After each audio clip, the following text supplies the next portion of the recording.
Hello students, আজকে যে টপিকটা নিয়ে আমরা আলোচনা করব সেই টপিকটা হলো কমিউনিকেবল ডিজিজ।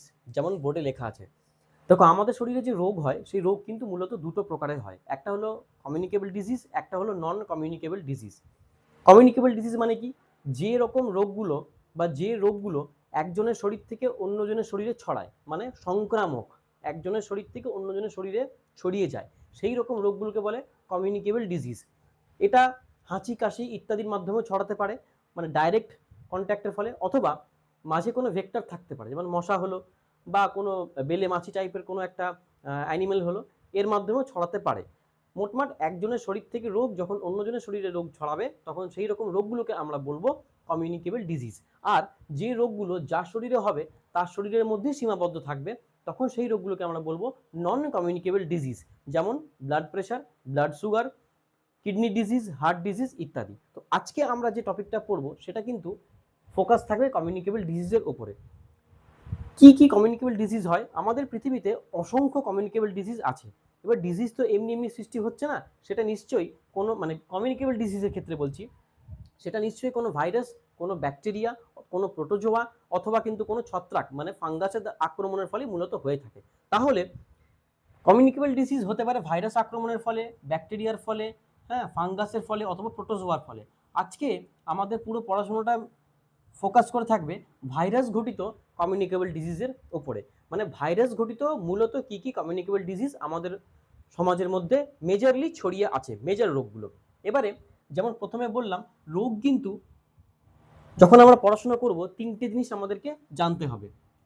রোগটার নাম, আমি ডি লিখলাম, ডিজিজ, পজিটিভ এজেন্ট মানে কে রোগটাকে ছড়াচ্ছে, আর মোড অফ ট্রান্সমিশন মানে রোগটা কিভাবে ছড়াচ্ছে। এই তিনটে জিনিস পড়লেই কিন্তু আমাদের অনেকটাই ক্লিয়ার হয়ে যাবে।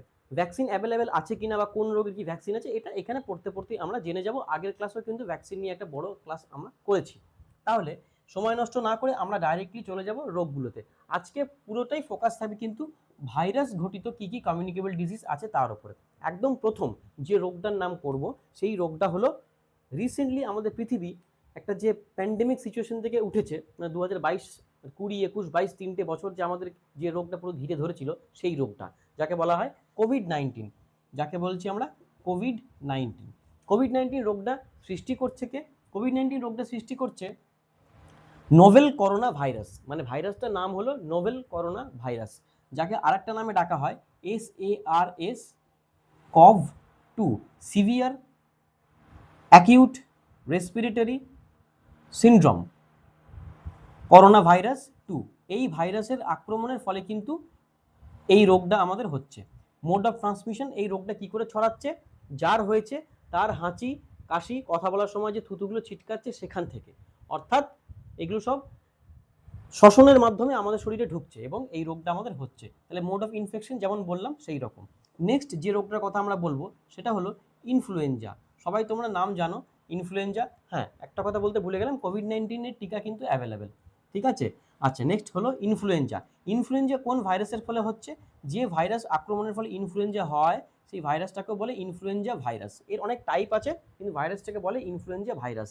ইনফ্লুয়েঞ্জা ভাইরাসের মোড অফ ট্রান্সমিশন কি? ইনফ্লুয়েঞ্জা ভাইরাসের মোড অফ ট্রান্সমিশন হলো হাঁচি কাশি, মুখ থেকে যে ড্রপলেটগুলো যাচ্ছে তার মাধ্যমে কিন্তু ইনফ্লুয়েঞ্জা ভাইরাস একজন সুস্থ ব্যক্তিকে আক্রান্ত করে ফেলে। যখন তার সামনে একজন অসুস্থ ব্যক্তি এই রকম অ্যাক্টিভিটিগুলো করে এবং সুস্থ ব্যক্তিটা পুরোটা এক্সপোজড হয়ে যায়। নেক্সট যে আমরা রোগটার নাম করব সেই রোগটার নাম হলো কমন কোল্ড। সেই রোগটার নাম হলো কমন কোল্ড। কমন কোল্ড মানে এই যে আমাদের সিজন চেঞ্জের সময় যেটা সর্দি কাশি লাগে, সাধারণ সর্দি কাশি জ্বর যেটা, তাকে বলবো আমরা কমন কোল্ড। এই কমন কোল্ড কোন ভাইরাস ছড়াচ্ছে? পজিটিভ এজেন্ট কি? উত্তর হবে রাইনো ভাইরাস। খুব ইম্পর্টেন্ট একটা কিন্তু short question, rhino virus. Medium কি করে ছড়াচ্ছে এটাও তোমরা সবাই জানো।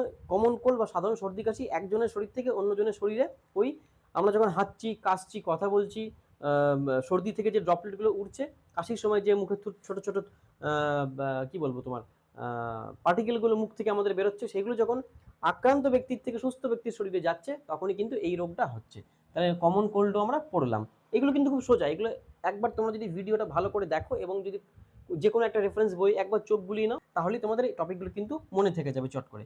কমন কোল্ডের পর আমরা যে একটা খুব ইম্পর্টেন্ট রোগে আসবো সেই রোগটাকে বলছি আমরা মিজেলস, সেই রোগটাকে আমরা বলছি মিজেলস। মিজেলসকে বাংলায় বলে হাম, মিজেলসকে বাংলায় বলে হাম।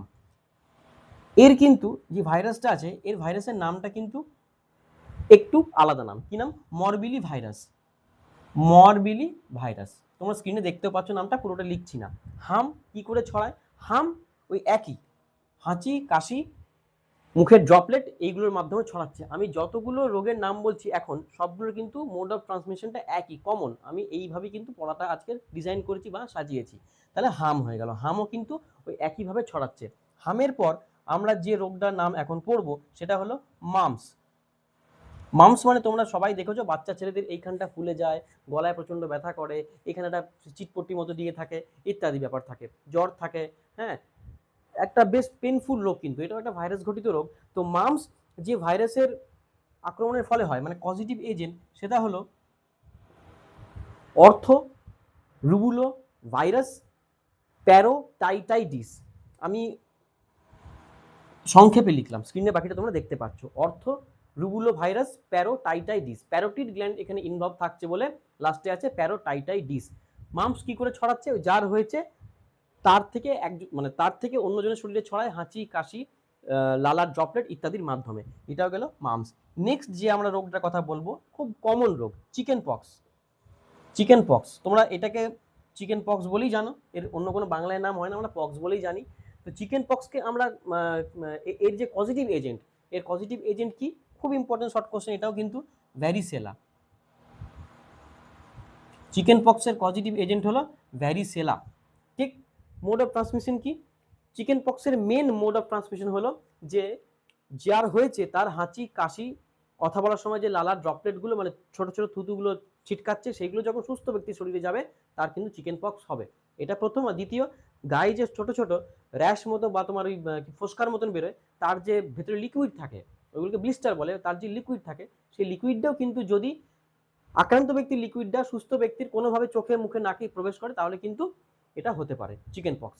এর জন্য কিন্তু ভ্যাকসিন অ্যাভেলেবেল, এবং মামসেরও কিন্তু ভ্যাকসিন অ্যাভেলেবেল। তাহলে এই অবধি যে ভাইরাস ঘটিত আমরা কমিউনিকেবল ডিজিজগুলো পড়লাম, এইগুলো কিন্তু আমরা রোগের নাম জানলাম, পজিটিভ এজেন্ট জানলাম, মোড অফ ট্রান্সমিশন জানলাম। সবারই কিন্তু প্রায়, কমন কোল্ডটা বাদ দিলাম, সবারই বাকি কিন্তু ভ্যাকসিন অ্যাভেলেবেল। নেক্সট যে রোগটার নাম আমরা জানবো সেই রোগটার নাম হলো রুবেলা। রুবেলার জন্য কিন্তু ভ্যাকসিন অ্যাভেলেবেল, এবং রুবেলা যে ভাইরাসটার জন্য হয়, বা রুবেলা যে রোগ সৃষ্টিকারী ভাইরাস, তার নাম হলো রুবেলা ভাইরাস। খুব সিম্পল নাম, রুবেলা ভাইরাস। একে শর্টে বলে RUV। মোড অফ ট্রান্সমিশন একই, হাঁচি কাশি ইত্যাদি। এই সমস্ত যে গ্রুপগুলো আমি পড়াচ্ছি, এই গ্রুপগুলোকে বলছে রেসপিরেটরি ইনফেকশন, অর্থাৎ রেসপিরেশনের মাধ্যমে, শ্বসনের মাধ্যমে কিন্তু এই রোগগুলো মানে এই জীবাণুগুলো আমাদের শরীরে ঢুকছে এবং আমরা এই রোগে আক্রান্ত হচ্ছি। অর্থাৎ রুবেলা অবধি আমি যতগুলো পড়ালাম ততগুলো কিন্তু সবই ছিল রেসপিরেটরি ইনফেকশন, মানে সুস্থ ব্যক্তির শরীরে এই রোগের ভাইরাসগুলোর প্রবেশ করবে একজন অসুস্থ ব্যক্তি যখন তার সামনে হাঁচবে, কাশবে, জোরে জোরে কথা বলবে এবং সুস্থ ব্যক্তিটার কোনো প্রোটেকশন না নেবে তখনই। মনে করো কোভিডের সময় কিন্তু আমরা সবাই মাস্ক ইউজ করতাম, ঠিক? তাহলে এই রোগগুলোকে প্রতিহত করা যাবে মাস্ক ব্যবহার করলে। প্রপারলি হাতটাকে খাবার আগে বা চোখে মুখে দেওয়ার আগে যদি আমরা হ্যান্ড ওয়াশ করি, ভালো করে স্যানিটাইজ করি, তাহলে এই রোগগুলোকে কিন্তু সহজেই আটকানো যাবে। এরপরে আমরা যে রোগের নামটা পড়বো এটা কিন্তু আর রেসপিরেটরি ইনফেকশনের মধ্যে পড়বে না, সেই রোগটা তোমরা সবাই জানো। রোগটার নাম কিন্তু হলো AIDS। অনেকেই এটাকে HIV এডস বলে, অ্যাকচুয়ালি রোগের নাম হলো এডস। অর্থাৎ এইডসের পুরো নাম তোমরা জানো, অ্যাকোয়ার্ড ইমিউনো ডেফিসিয়েন্সি সিনড্রোম, যেখানে শরীরের রোগ প্রতিরোধ ক্ষমতা পুরোপুরি কমে যায়। কেন কমে যায়? একটা ভাইরাস আমাদের বডিতে ঢুকে আমাদের পুরো রোগ প্রতিরোধ ক্ষমতাটাকে নষ্ট করে ফেলে এবং আমরা সহজেই সমস্ত রোগে আক্রান্ত হয়ে যাই। ফলে বুঝতে পারছো একটা খুব বাজে মতো পরিস্থিতি সৃষ্টি হয়। যে ভাইরাস এই রোগটা সৃষ্টি করে সেই ভাইরাসটা হলো HIV, human immuno deficiency virus. Immuno মানে অনাক্রমতা, ডেফিসিয়েন্সি মানে কমে যাওয়া, ঠিক আছে? এই ভাইরাসটা আমাদের শরীরে প্রবেশ করলে HIV এডস হয়। ভাইরাসটা আমাদের শরীরে প্রবেশ করে কি করে? সবাই তোমরা পড়েছো, এই ভাইরাসটা মূলত আক্রান্ত ব্যক্তির দেহ তরল যদি কোনোভাবে সুস্থ ব্যক্তির শরীরে প্রবেশ করে তাহলেই কিন্তু HIV এডসটা হয়। সেটা ব্লাড ট্রান্সফিউশন হতে পারে, সেটা একই নিডল হতে পারে, সেটা তোমার অসুরক্ষিত যৌন সংসর্গ হতে পারে, এইসব মাধ্যমে কিন্তু HIV এডস হয়। এবং এটাকে কীভাবে প্রতিহত করা যাবে? যেভাবে ছড়াচ্ছে সেই জায়গাগুলো রাস্তাগুলোকে বন্ধ করে দেওয়া হবে, বা সেইখানে যদি আমরা প্রতিরোধ করতে পারি তবে কিন্তু এইচআইভি এডসটা ছড়াবে না। এইচআইভি এডসের টিকা কিন্তু এখন অবধি আসেনি, কিন্তু এর ট্রিটমেন্ট অ্যাভেলেবেল আছে। নেক্সট যে রোগটার কথা বলবো এটা হলো সার্ভাইকাল ক্যান্সার। হ্যাঁ, ক্যান্সারে নিয়ে একটু আমরা আলোচনা করব, কারণ একটা ভাইরাস আছে যে ভাইরাসটা আমাদের বডিতে ঢুকলে আমাদের শরীরে কিন্তু ক্যান্সার সৃষ্টি করতে পারে। বিশেষ করে মহিলাদের হয় সার্ভাইকাল ক্যান্সার, আর পুরুষদের ক্ষেত্রে মুখের ক্যান্সার, গলার ক্যান্সারের জন্য দায়ী থাকে। তো ভাইরাসটার নাম কি? Human papilloma virus. Human papilloma virus. Human papilloma virus কি সৃষ্টি করছে? ক্যান্সার সৃষ্টি করছে। কোশ্চেন আসতে পারে নিচের মধ্যে কোন ভাইরাসটি ক্যান্সার রোগ সৃষ্টি করে? অপশন যদি থাকে এইচপিভি, চোখ বন্ধ করে এইচপিভিতে তোমরা টিকমার্ক দিয়ে আসবে। এইচপিভির টিকা কিন্তু বর্তমানে ভারতের বাজারে চলে এসেছে। তাহলে এইচপিভি মহিলাদের ক্ষেত্রে করছে সার্ভাইকাল ক্যান্সার, জরায়ুমুখ ক্যান্সার, এবং পুরুষদের ক্ষেত্রে করছে, মহিলাদের ক্ষেত্রেও করে থাকতে পারে, মুখের ক্যান্সার, গলার ক্যান্সার ইত্যাদি। তাহলে এই দুটো রোগ কিন্তু আমাদের শ্বাস প্রশ্বাসের মাধ্যমে শরীরে ঢুকছে না। কি করে ঢুকছে? যেভাবে এইচআইভি এডস আক্রান্ত হয় প্রায় সেভাবেই হিউম্যান প্যাপিলোমা ভাইরাসও কিন্তু মানুষ আক্রান্ত হয়। তবে হ্যাঁ, হিউম্যান প্যাপিলোমা ভাইরাস কিন্তু ব্লাড ট্রান্সফিউশন বা দেহতরলের ট্রান্সমিশনের মাধ্যমে কিন্তু জেনারেলি আক্রান্ত হয় না। কি করে এইচপিভি ভাইরাসে আক্রান্ত হয় সেটা তোমরা স্ক্রিনে দেখতে পাচ্ছ, এখানে মোড অফ ট্রান্সমিশনটা কিন্তু পরিষ্কার করে দেওয়া আছে। এরপরে আমরা যে রোগে চলে আসবো সেই রোগটা হলো হেপাটাইটিস রিলেটেড। দেখো, হেপাটাইটিসের না তিনটে ভাগ আছে: হেপাটাইটিস এ, হেপাটাইটিস বি এবং হেপাটাইটিস সি। হেপাটাইটিস এ যে ভাইরাসের ফলে হয় তাকে বলা হয় hepatitis A virus. Hepatitis A virus, এই হেপাটাইটিস এ ভাইরাসটা কিন্তু জলবাহিত এবং খাদ্য থেকে হয়। মানে ইনফেক্টেড খাবার যদি আমরা খেয়ে নিই, যে খাবারের মধ্যে হেপাটাইটিস এ ভাইরাস লেগে আছে, তবে আমাদের হেপাটাইটিস এ রোগ হবে। এবং যে জল আমরা খাচ্ছি সেই জলটা যদি অশুদ্ধ থাকে, সেই জলটা যদি না ফিল্টার করে না ফুটিয়ে আমরা খাচ্ছি, এবং তার মধ্যে যদি এইচআইভি মানে এইচএভি হেপাটাইটিস এ ভাইরাসের জীবাণু থাকে, তাহলে কিন্তু আমরা হেপাটাইটিস এ রোগে আক্রান্ত হব, অর্থাৎ আমরা জন্ডিস হবে। আবার বলছি, হেপাটাইটিস এ জলবাহিত এবং খাবারবাহিত। পজিটিভ এজেন্ট হলো হেপাটাইটিস এ ভাইরাস। তাহলে মোড অফ ট্রান্সমিশন আমি লিখলাম ওয়াটার অ্যান্ড ফুড। ঠিক। হেপাটাইটিস বি, হেপাটাইটিস বি কিন্তু যেভাবে এইচআইভি এডস ছড়ায় সেইভাবে হেপাটাইটিস বিও ছড়াচ্ছে, অর্থাৎ অসুরক্ষিত যৌন সংসর্গ।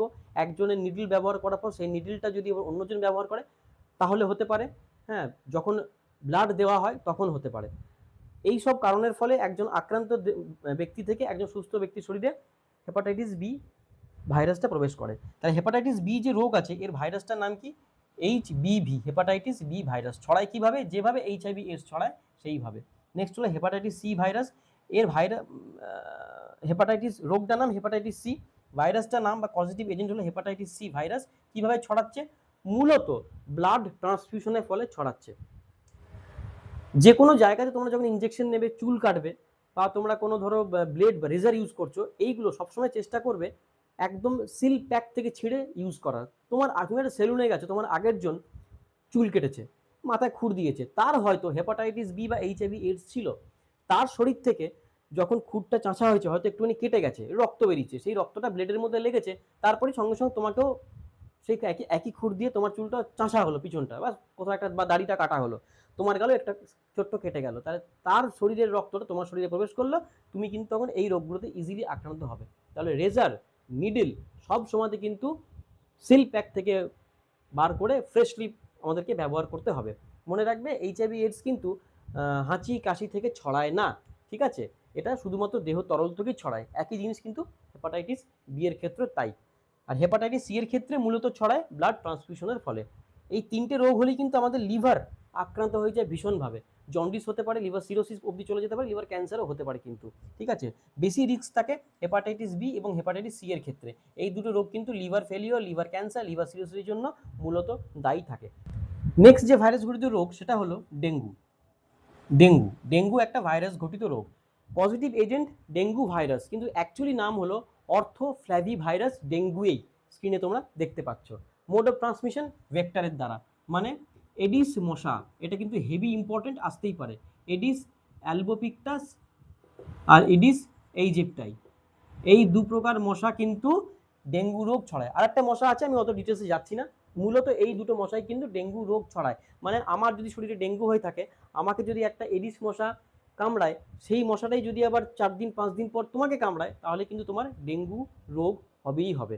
কিন্তু যে মশার শরীরে ডেঙ্গু ভাইরাস নেই সেই মশা কামড়ালে কিন্তু ডেঙ্গু রোগ হবে না। তাহলে ডেঙ্গু একটা ভাইরাস ঘটিত রোগ, ভাইরাসের নাম আমি বললাম, কিভাবে ছড়াচ্ছে, মশা কামড়ের ফলে। নেক্সট যে রোগটার নাম আমরা বলবো সেটা হলো জিকা। জিকাও একটা ভাইরাস ঘটিত রোগ। পজিটিভ এজেন্ট ভাইরাসটার নাম কি? অর্থোফ্ল্যাভি ভাইরাস জিকেন্স। এই অর্থোফ্ল্যাভি ভাইরাস জিকেন্স থেকে এসছে জিকা নামটা। ছড়াচ্ছে কিভাবে? এডিস মশার কামড়ের ফলে। একই, এডিস মশার কামড়ের ফলে। এই দুটো কিন্তু ভাইরাস ঘটিত রোগ। এরপরে আমরা আর লাস্ট দুটো ভাইরাস ঘটিত খুবই ইম্পর্টেন্ট রোগের নাম বলবো, যেখান থেকে প্রশ্ন কিন্তু আসতেই পারে। প্রথম হলো রেবিস। পৃথিবীর one of the most deadliest রোগ হলো রেবিস। রেবিস ভাইরাসটার পজিটিভ এজেন্ট কি? রেবিস লাইজা ভাইরাস বা রেবিস ভাইরাস সংক্ষেপে। এই রোগ কুকুর, বিড়াল এরকম প্রাণীর কামড়ানো আঁচড়ানোর ফলে কিন্তু হয়। বাঁদর, যে কোনো বন্য প্রাণী যদি কামড়ায় বা আঁচড়ায়, ডোমেস্টিকও হতে পারে, যে কোনো প্রাণী বা মোটা কথায় যে কোনো প্রাণী ধরে নাও, যদি কামড়ায় বা আঁচড়ায় তাহলে কিন্তু আমরা রেবিস রোগে আক্রান্ত হতে পারি। যদি ওই পশুটার শরীরে রেবিস ভাইরাস থাকে তবে। তুমি তো বুঝতে পারবে না কার শরীরে রেবিস ভাইরাস আছে নেই। তাহলে আমাদের করণীয় কি বাঁচার জন্য? যখনই আমাদেরকে কোনো কুকুরে, কোনো বাঁদরে বা কোনো প্রাণীতে কামড়াবে বা আঁচড়াবে বা নুচবে বা অল্প দাঁত বসাবে, ইমিডিয়েট তৎক্ষণাৎই আমাদেরকে নিকটবর্তী স্বাস্থ্যকেন্দ্র, সরকারি হাসপাতাল বা ডাক্তারবাবুর কাছে যেতে হবে, গিয়ে আমাদের দেখাতে হবে যে কি হয়েছে ব্যাপারটা, এবং রেবিসের জন্য ভ্যাকসিন নিতে হবে যেমন ডাক্তারবাবু বলে দেবেন সেই রকম। আর ঘরোয়া উপচার হলো, যখনই কোনো কুকুর কামড়াবে সঙ্গে সঙ্গে প্রায় 15 মিনিট ক্ষতস্থানটাকে ভালো করে সাবান দিয়ে ধুয়ে কল খুলে দিতে হবে, এবং সেই জলটা যেন তোমার ওই ক্ষতস্থানে পড়ে এবং ক্ষতস্থানটাকে যেন তোমার ধুতে থাকে, মানে রানিং ট্যাপ ওয়াটারে তোমার ক্ষতটাকে 15 মিনিট ধরে সাবান দিয়ে ধুতে হবে। তারপরে তোমাকে স্বাস্থ্যকেন্দ্রে যেতে হবে। নচেত তুমি যদি এই প্রসিডিওরগুলো ফলো না করো, তুমি যদি কুকুর কামড়ালো আর ঘরে বসে থাকো, কুকুর আঁচড়ালো তো রক্ত বেরোয়নি, কিচ্ছু হবে না, তুমি হয়তো দেখতে পাচ্ছ না, মাইক্রোস্কোপিক একটা বাইট হয়েছে বা খুব খুব খুব কমন বাইট হয়েছে, তুমি হয়তো অবহেলা করলে। রেবিস যদি হয়, পৃথিবীতে কেউ তোমাকে বাঁচাতে পারবে না রেবিসে আক্রান্ত হলে। তাহলে রেবিসের থেকে বাঁচার জন্য একটাই উপায়, ডাক্তারবাবুকে দেখিয়ে রেবিসের জন্য টিকা নেওয়া। যে প্রত্যেক সরকারি স্বাস্থ্যকেন্দ্র, প্রত্যেক সরকারি হাসপাতালে যাবে, রেবিসের জন্য তোমাকে উপযুক্ত পরিমাণে গাইডেন্স দিয়ে দেওয়া হবে। ভ্যাকসিনও কিন্তু অ্যাভেলেবেল থাকে। তাহলে কুকুর, বাঁদর যে কেউ আঁচড়ালে বা কামড়ালে তোমাকে কিন্তু রেবিসের ভ্যাকসিন নিতেই হবে। বাঁচার কিন্তু কোনো উপায় নেই। ঝাড় ফুঁক, টুকটাক, তন্ত্র মন্ত্র, টানা টোটকা রেবিসে কিচ্ছু কাজ করবে না। এটা একদম মাথার মধ্যে গেঁথে রাখবে। ঠিক, রেবিস হলো এতটাই একটা খতরনাক ভাইরাস, পৃথিবীতে কেউ বাঁচতে পারি না আজ অব্দি। তাহলে রোগের নাম রেবিস, ভাইরাসের নাম লেবিস, লিজা ভাইরাস বা লাইসা ভাইরাস, যাই খুশি বলো না কেন। Mode of transmission animal bite. Mode of transmission animal bite. Animal bite নয়, অ্যানিমেল স্ক্র্যাচিংও হতে পারে, নুচে দেওয়া, স্ক্র্যাচিংও হতে পারে, বাইটিংও হতে পারে, লিকিংও হতে পারে। যদি চাটে, লিকিংও হতে পারে। কুকুর তোমার একটা জায়গাতে চেটে দিল হাতে, আর তোমার হাতে হয়তো কাটা ছিল, তাহলে কুকুরের লালা থেকে রেবিসের ভাইরাস তোমার শরীরের মধ্যে প্রবেশ করে গেল, কেল্লা ফতে। তুমি কোনো ট্রিটমেন্ট না করালে কেল্লা ফতে, মানে তুমি শেষ, খতম, ফিনিশ, গুড বাই, টাটা।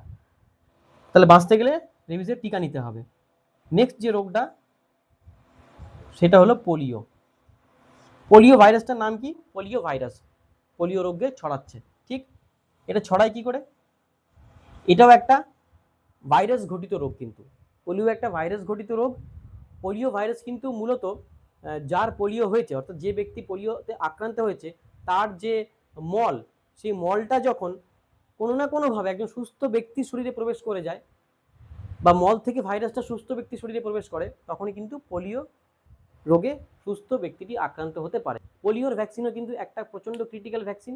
যেদিনই একটা বাচ্চা জন্মায় সেদিনই তার ফার্স্ট ডোজ পড়ে যায়, তারপর গভর্নমেন্টের শিডিউল অনুযায়ী কিন্তু, মানে সরকারি সূচি অনুযায়ী কিন্তু পোলিওর ভ্যাকসিন কিন্তু দেওয়া হয়। এটা খুবই ইম্পর্টেন্ট ভাইরাস। পোলিওতে একবার আক্রান্ত হয়ে গেলে কিন্তু কোনোভাবেই সে ব্যক্তি আর সুস্থ জীবনে হতে পারে না, তার কিন্তু বিকলাঙ্গ, তাকে মানে হতেই হবে, সে বিকলাঙ্গ দিকে যাবেই সে। তাই বাঁচার উপায় হলো পোলিওর ভ্যাকসিন নেওয়া। এছাড়া একটা খুব ইম্পর্টেন্ট পয়েন্ট, আমাদের ঘরোয়া যে মাছি আছে, সেই মাছিও কিন্তু পোলিও ভাইরাসটা আমাদের সমাজের মধ্যে ছড়িয়ে দেয়। কিভাবে? একটা ব্যক্তি যে পোলিওতে আক্রান্ত, তার মল, তার উপর যদি মাছি বসে, সেই মাছি তখন তার মল থেকে পোলিও ভাইরাসটা নিয়ে যদি কোনো খাবারের উপর বসে, বা কোনো না কোনোভাবে যদি আমরা যে খাবার খাচ্ছি, জল খাচ্ছি, তাকে যদি ইনফেক্ট করে দেয়, তাহলে আমাদের শরীরেও কিন্তু পোলিও ভাইরাসটা চলে যাবে এবং আমরাও কিন্তু পোলিওতে আক্রান্ত হয়ে যাব। তাহলে মাছি হলো পোলিওর ক্ষেত্রে একটা mechanical vector, very important question, যে পোলিওর মেকানিক্যাল ভেক্টর কি? এক্সাম্পল দিতে পারে, সেখানে যেখানেই দেখবে হাউস ফ্লাই আছে, ঠিক আছে, বা মাছি আছে, সেই অপশনটাকে তোমরা টিক দিয়ে আসবে, একদম 100% ঠিক উত্তর হবে। তাহলে পোলিও রোগ সাধারণত ছড়ায় মল থেকে, এছাড়া মাছির মাধ্যমে কিন্তু পোলিও ভাইরাস ছড়াতে পারে। বাঁচার উপায়, ছোট থেকে পোলিও ভ্যাকসিন নেওয়া।